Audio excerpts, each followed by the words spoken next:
Do you know what the Old New Year is? Why do post-Soviet countries celebrate both Christmas and New Year multiple times? And why did the Soviets steal Christmas? Let's talk about all of this today. Hello friends, I'm Julie and you're watching Soviet Born, where we tell the whole truth about the Soviet Union that no one else will tell you. So stay with us, it's going to be very interesting. At the end of 1920, the Soviets began their fight against religion. First and foremost, it was important for them to abolish all religious holidays. There was a very famous slogan that everyone knew: religion is the opium of the people. Churches and monasteries began to be destroyed everywhere, and even Christian holidays were outlawed. But the thing is, Christmas was celebrated universally. It was Russia's most beloved holiday. I don't need to explain to you how beautiful and desired the Christmas celebration was, and its main symbol, the Christmas tree, became illegal. Yes, in 1920, the Soviet Union banned Christmas trees, Christmas decorations, and completely prohibited celebrating Christmas altogether. When I learned all the details about the ban on Christmas celebrations and the ban on celebrating any holiday related to the New Year, I was very surprised because this was 1918,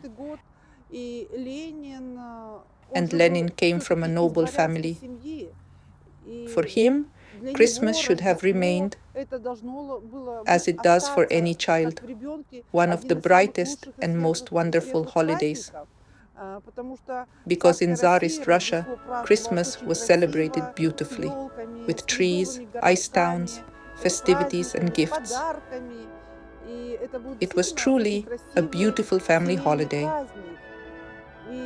What's even more surprising is the role of his wife, Nadezhda Krupskaya, in all of this. Coming from an aristocratic background herself and being a well-educated teacher, you would think she'd understand the importance of traditions. Their decision to deprive the entire Soviet Union of such a cherished and beautiful holiday for so many years seems particularly harsh in retrospect. Just imagine, that whole winter season was completely devoid of celebrations. This continued for many years until 1935, when they finally decided to reinstate the main winter holiday, but with a distinctly Soviet twist. The celebration was moved to December 31st through January 1st, marking the arrival of the new year.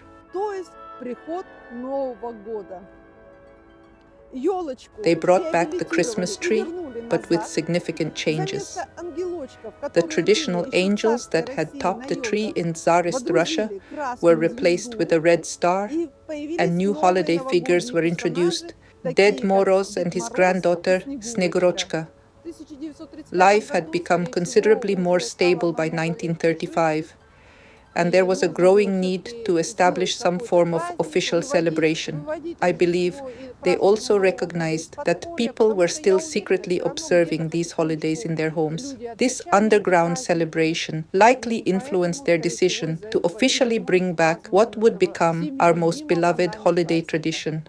This is how our new celebration came to be, and it remains the most anticipated annual event throughout the former Soviet regions. Friends, we are truly passionate about our channel, and we aspire to create videos more frequently, with even higher quality and greater depth of information. However, achieving these goals is impossible without your invaluable support. We kindly ask you to check out the link to our Patreon in the description. Don't worry about the amount. Contribute whatever feels comfortable for you. We simply appreciate your subscription and support. I want to extend a heartfelt thank you to those who are already standing behind us. Your support means the world to us.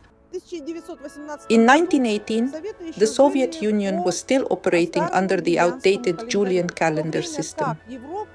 While Europe had already transitioned to the Gregorian calendar, the Julian calendar had fallen significantly behind, with the difference amounting to 13 days by 1918. After the Soviets assumed power in 1917, they determined in 1918 that it was imperative to align themselves with the modern world by adopting the Gregorian calendar. On January 28, 1918, authorities issued a decree to advance time by 13 days. Consequently, citizens went to sleep on January 31st and awakened to find themselves in February 14th. One can only imagine the widespread confusion this must have caused during that era, particularly given the absence of internet and limited means of mass communication. Even today, when we adjust our clocks by merely 1 hour, people frequently arrive late or early to their schools, kindergartens, or workplaces, and this was a dramatic shift of 13 entire days. On February 14, 1918, the Soviet Union officially began following the modern world's calendar system. The concept of the Old New Year emerged as a fascinating consequence of this transition. When the calendar changed, people essentially inherited two distinct holiday celebrations. December 31st remained as New Year's Day according to the Gregorian calendar, while January 13th to 14th became the celebration according to the Julian calendar, thus creating an additional festive occasion. The Russian Orthodox Church maintained its adherence to the Julian calendar, which resulted in a shift in Christmas celebrations. Whereas the Russian Orthodox Church had previously celebrated Christmas on December 25th, coinciding with Catholic Christmas, the calendar transition moved the celebration to January 7th, where it continues to be observed to this day. The most intriguing aspect is that the Soviet people, being part of a multinational state, embraced the opportunity for additional celebrations. The festive season now begins on December 25th with Catholic Christmas, marked by nighttime firework displays organized by those who observe it. This is followed by even more elaborate fireworks from December 31st to January 1st, commemorating the Soviet Union's principal holiday, New Year's Eve. Поздравляю вас, дорогие товарищи, с Новым годом!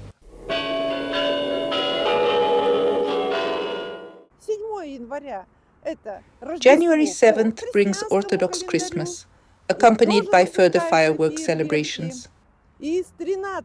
Finally, from January 13th to 14th, the Old New Year arrives, prompting people to prepare lavish feasts with traditional delicacies and gather around generously laden tables to welcome the New Year for a second time. Those who experienced life in the Soviet Union are intimately familiar with these traditions, while for others, it must seem quite remarkable that we celebrate the New Year's holiday on 4 separate occasions throughout the winter season. I'm genuinely curious about how New Year's celebrations unfold in your country. I've come to understand that New Year's celebrations held such significance primarily in the Soviet Union, whereas in many other parts of the world, Christmas stands as the most cherished holiday. I would be fascinated to learn which celebration holds greater importance in your cultural tradition. Is it Christmas or New Year's? The Soviet Union has often been characterized as a land of fascinating mysteries and unique customs. After sharing these cultural insights today, I imagine this perception might be even further reinforced. This is the kind of informative video I wanted to share with you today.